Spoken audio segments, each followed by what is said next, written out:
Sveiki žvėjai! Sveiki! Šiandien laidoje vieši mano geras bičiulis alytiškis Ugnius. Pagaliau mes esame Kauno mariose, plaukime į numatytą žuklavietės vietą, o iš ten ir informuosime, koks mūsų šiandieninis žvejybos tikslas. Pirmyn!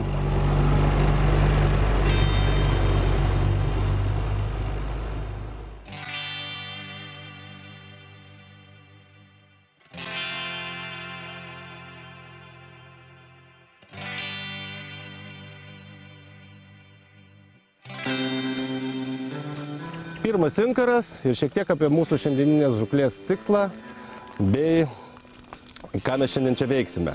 Mūsų, aišku, tikslas bus šiandien Kauno marių starkis bei ešerys ir gaudysime dviem būdais. Pirmas būdas naudosime mažus masalus, nes yra tokia teorija, kad ankstyvą pavasarį, arba dabar kaip jau nelabai ankstyvą pavasarį, bet pavasarį dar neįsivasarojus, starkiai mieliau graibsto mažus masalus. Bent jau praeitais metais tai buvo, pažiūrėsime, ar ta tiesa iš tikrųjų pasitvirtino. Ir Ugnius gaudys būtent su 4 dydžio Rockvaipchat Reins guminukais ir su 3,5 dydžio G-Tail Saturn guminukais. Ašgi bandysiu gal daugiau gaudyti su didesnėm, tradiciniam starkiniam gumom. Tai yra Fat Rockvaipchat Reins ir plus norėsiu dar pasidžiaugti ir pristatyti, kad pagaliaugi Reins gamintojas papildė ir praplėtė labai didelę gamą būtent Fat guminukų. Naujos spalvos įspūdingos apie jas žvejybos metu ir po pirmų laimėkių. Dabar aš irgi pradėsiu šiandieninę žuklę būtent nuo mažesnių masalų, o po to žiūrėsim, jeigu kibimo nebus, stambinsiu, sunkinsiu galvas ir bandysim suvilioti Kauno marių ešerį ir starkį. Pradedame eksperimentus. Kasgi labiau tinka šių metų starkiui? Ar mažas masalas, ar tradicinė dydžio guma?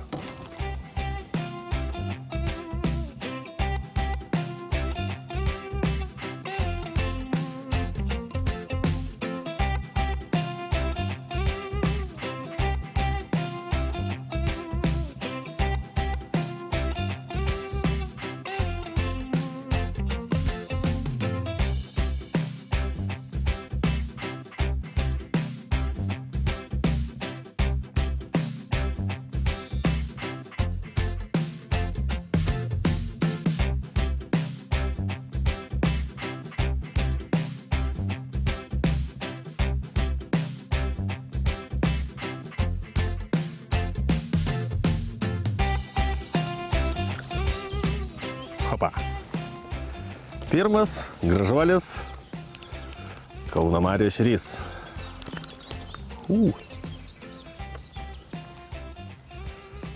Štai mano mėgstamoji spalva. Keliauja laisvė.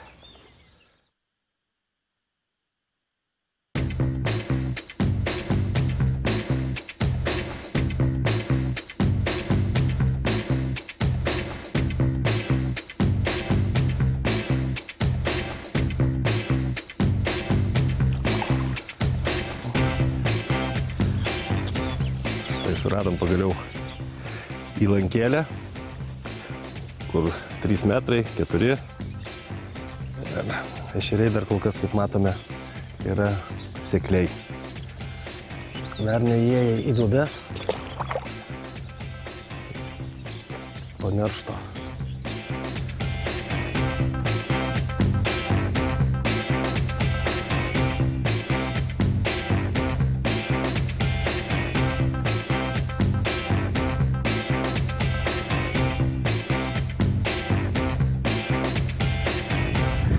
Super. Op.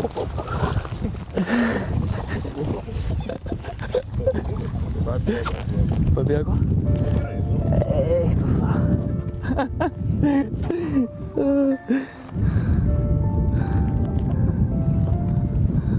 A taip būna. Tai būna, kai neišlaikai ir iš to džiaugsmo. Toks didelis buvo, kad net neišlaikė.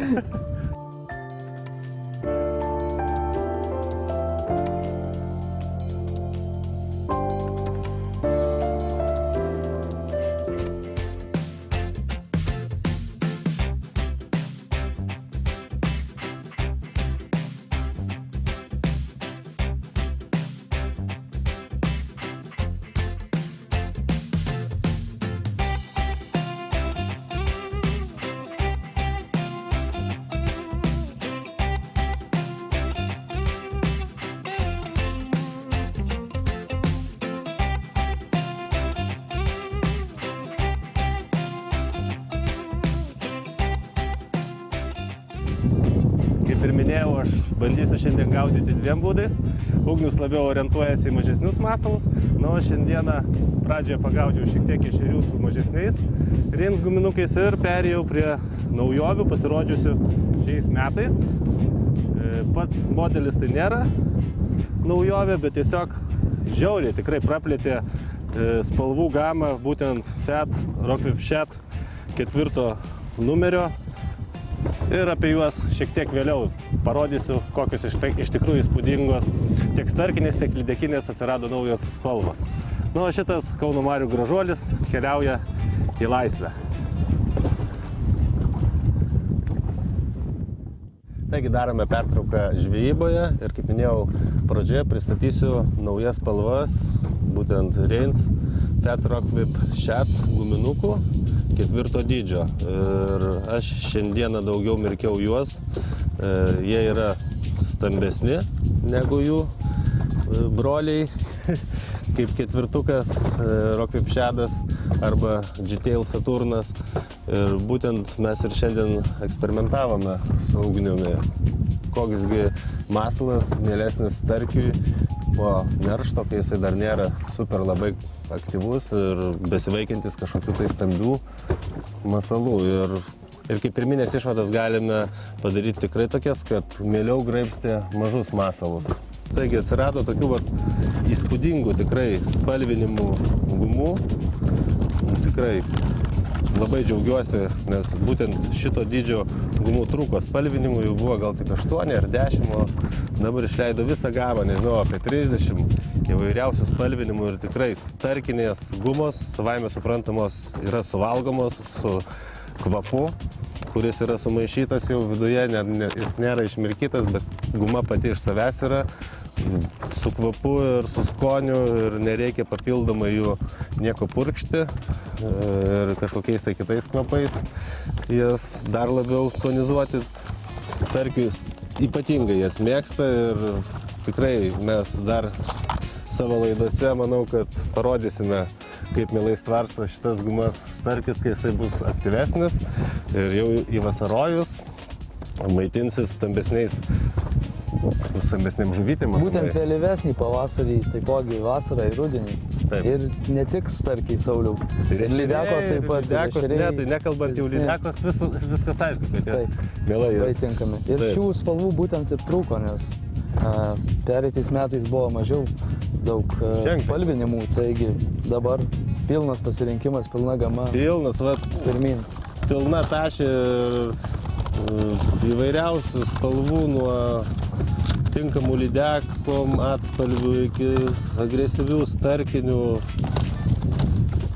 Tokių, čia nežinau, kamera gal nesugebės perduoti, bet jį bevartant jisai atrodo kaip toks žalsvas, samaninis, o iš tikrųjų, kai verti keičia spalvą į melsvumą, tai ypatingai vilioja starkį ir būtent, ką aš pagavau šiandieną ant didelio, tai būtent ant šito spalvinimo. Na, daugelis žvejų žino, kad reikia starkiui būtent pataikyti spalvinimą. Taip, guminuko. Ir reikia daug turėti, nes kiekvienas toks mini atspalvis ir viskas. Ir skiriasi labai ženkliai. Jeigu tik neturi ir laisvas gali būti. Skiriasi labai ženkliai.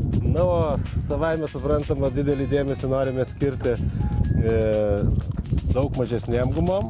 Pagal ilgį Rockvipchat 4 yra tokio pačio ilgio, bet jisai yra plonesnis, jaunesnis ir šiandien starkiai jisai yra mielesnis, kaip ir minėjo Ugnius, kad pavasarį jie labiau renkasi mažesnės. Na taip, tiesiog žuvelės. Įvairūs taipogi spalvinimai ir dydis. Dar didesnė gama iš tikrųjų atspalvių. Ypatingai didesnė. Taip, ypatingai. Ten visų gal ir nereikia turėti, bet kas mėgsta gaudyti starkius, tai tikrai rekomenduojame tokias agresyvesnės, ypatingai Kauno mariose. Jau mūsų spalvas, patikrinta ir žinoma, ir tikrai veikiančios spalvos. Taip, Togi. tiek oranžinė, tiek Įvairiai tiesiog. atspalvio.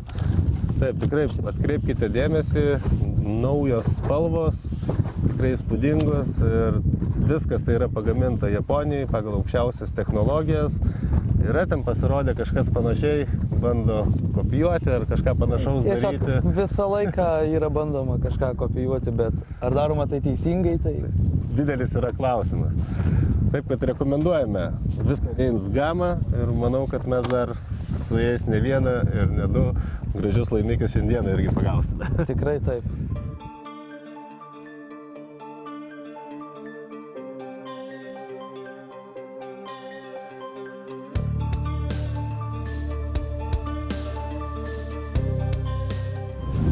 O, turiu Saulių. Žiūrė? Aha, iš po valties.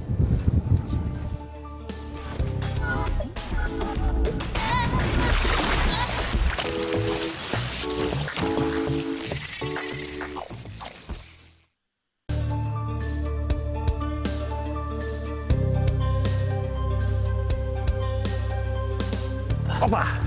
Liuks! Gražus egzemplioriai ant tokių mažų guminukų. Nu super. Įsikimba čia. Jaučiasi, kelintą kartą esu pastebėjęs, kai tik tais prieš orų kaitą, nes jaučiasi, kad ateina audra lengva ir įsikimba starkiai vienas paskui kitą.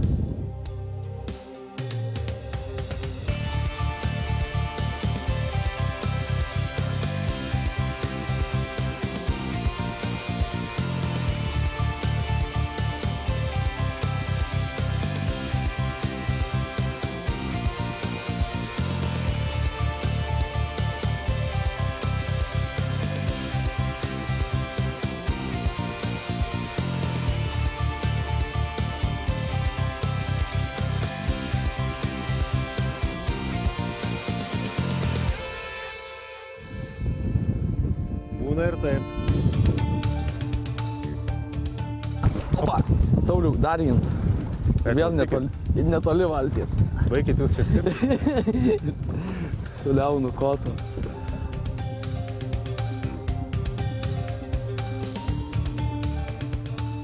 Nestandartas gražus. Šakis. Super. Klausyk, Senai jau Kaunomarys. Tiek pagavę ir tokių. Man atrodo, tiks man pereiti reiks prie mikro ir džigo. Pažiūrėk, kaip godžiai praryjas. Ir neatspėsi, Sauliau, ant naujosios Berkley gumos. Jo.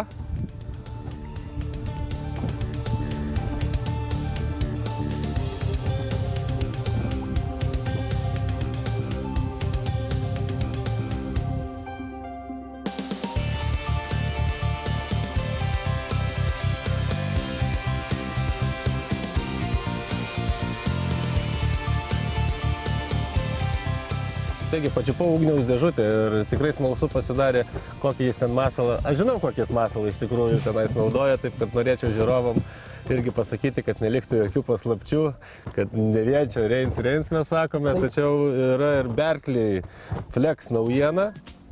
Tai naujovė tikrai ir šiais metais galės visi žvejai išbandyti ir pasitvirtino, kai Sauliau, kaip ir matei. Tik tais pirmą kartą įleidom. Aš minėjau kažkada žiūrovam, turėjau praeitais metais iš parodos FTX atsivežę 3 guminukus ir labai va šitą spalvą gerai starkius viliojo atmatoje.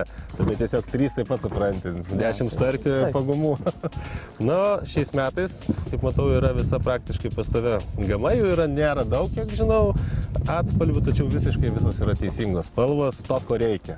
Tikrai nedaug, bet visos dirbančios 100%. Taip. Taip, kad aš manau, kad nesiplėsim gal apie jas šį kartą. Tikrai ne, nes žvėjai, manau, iškart pamatę šias gumas supras, kad viskas tikrai teisingas. Forma gera, lankščios, minkštos, vibruoja puikiai uodegos. irgi savaime suprantama, jos yra su tam tikru skoniu. Nu, ką galima pasakyti? Amerikiečiai ir japonai tikrai vieni iš geriausių pasaulyje, net galima sakyti geriausių pasaulyje gumų gamintojai. O visi kiti tik bando lygiuotis į juos ir kažką panašaus pritempti. Ir dar trumpai, labai trumpai apie valus. Ugnius gaudo ir aš susikonstravęs su mikrodžik, taip vadinamu, mikromasalais gaudant. Na, aišku, čia tokie mikromasalai, 10 gramų galvakablis ir valą aš naudoju nanofilą. 0,08 diametro arba rekomenduoju 0,10 diametro. Tiesiog nereikia bijoti to plono diametro, nes tikrai valas atlaiko realybę ir starkiai ištraukti kilogramų ar 2-3, tai nėra problema su tokio storio valu. Ir tik dar noriu priminti, kad va čia atkreipkite dėmesį, yra pakuotėje, atplėšus viršų, pavaizduota, kaip reikia rišti teisingus mazgus, kad netrukinėtų. Taip, kad atkreipkite dėmesį, yra labai geri praktiniai patarimai. Na, o su paprastu džigo, kaip sakoma, naudoju 0,16. Jau seną gerą Fireline Tracer Braidą, kuris pasižymėjo šiais metais ištraukęs vieną iš didžiausių plotų pasaulyje. Apie 200 kg. Taip, patikimas tikrai valas ir jokių nusiskundimų aš neturiu.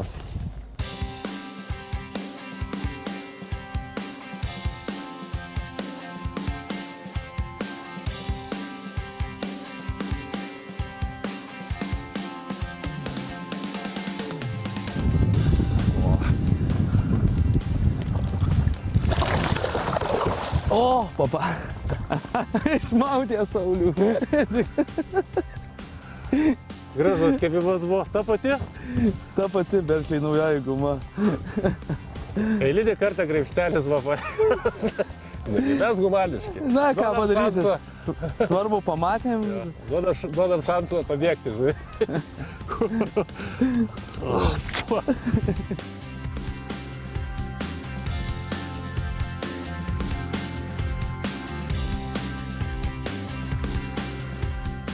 Neaktyvus kibimas, taipogi prisiblatinau prie kompanijos Ugniaus, susimažinau masalą ir tiesa yra tokia, šiuo metu reikia naudoti mažesnius masalus Kauno mariose.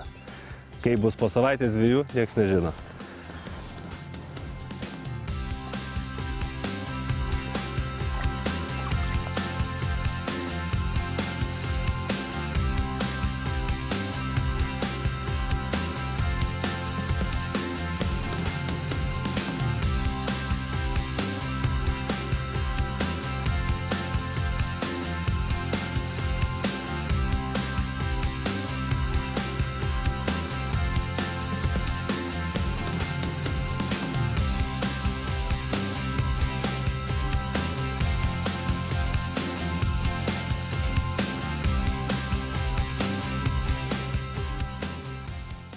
Štai ir mažesnėji, kaip ir minėjau, truputėlį pasidienojus su lėtėjo kibimas. Užsidėjau už tai, kaip ir kalbėjom tada su tvisteriuku guminuką, GTL Saturną 3,5. Prašau, nedidelis starkiukas, tačiau viskas tvarkoj. Teorija reiškia teisinga. Bėga į laisvę.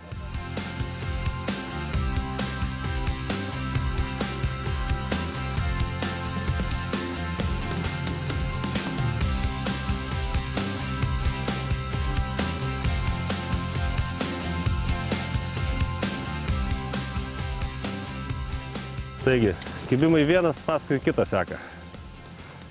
Visiškai iš pavalties, netgi gaudant vertikaliai. Echolotas papiešė šiek tiek žuvies pavaltim, galvoju pabandysiu. Ir štai va tokie gražuoliai kabinasi vienas, tiesiog paskui kitą. Taip, kad ir starkiai jau pradėjo kibti, ir ešeriai tikrai jau pradeda kibti Kauno mariose. Visiems rekomenduoju išmėginti, nenusivilsti. Svarbiausia, reikia pasirinkti teisingą žvejybos būdą, teisingus masalus ir atsidurti teisingoje vietoje, kaip visada.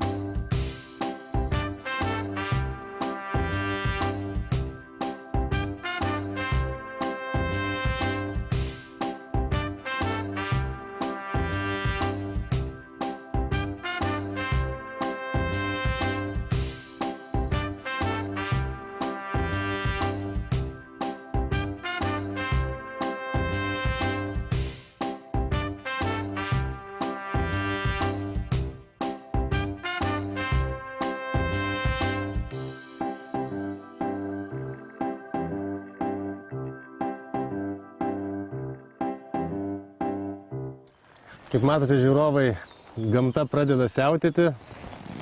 Matome horizonte rimtą labai debesį ir manau, kad Ugniau šiandien baigėme savo laidą. Tikrai, ką norėjome, įsitikinome. Įsitikinom, įvykdėm, Taip, pagavom tikrai žuvies. Viską pagal planą. Iš pradžių atsidarėme ešeriukais, po to, kai planavome, nuplaukėme pagaudyti starkių, jų buvo. Po to nusprendėme šiek tiek vėl pabandyti pagauti ešerių, irgi pagavome. Ir pabaigėm ešeriais. Taip, viskas labai puikiai, įgyvendinom 100% šiandieninę savo žūklę. Ir matėt patys žiūrovai, tiesiog reikia paeksperimentuoti. Mes specialiai darėme šitą eksperimentą, kad ir patys įsitikintumėm ir jūs pamatytumėt, kad visgi šiuo metu laiku geriau yra mažas masalas Kauno mariose. Kaip minėjau, savaime suprantama, po poros gerų savaičių masalą galima ir stambinti, bet taipogi nereikia niekada atsisakyti tų smulkių masalų, nes neaišku, kokiamis žuvelėmis tuo metu arba tuo dienos metu maitinasi starkiai arba kiti plėšrūnai. Ačiū tau šiandien, Ugniau, už kompaniją. Tikrai smagiai pažvejojame ir kągi, susitiksime po savaitės tuo pačiu metu. Iki! Viso.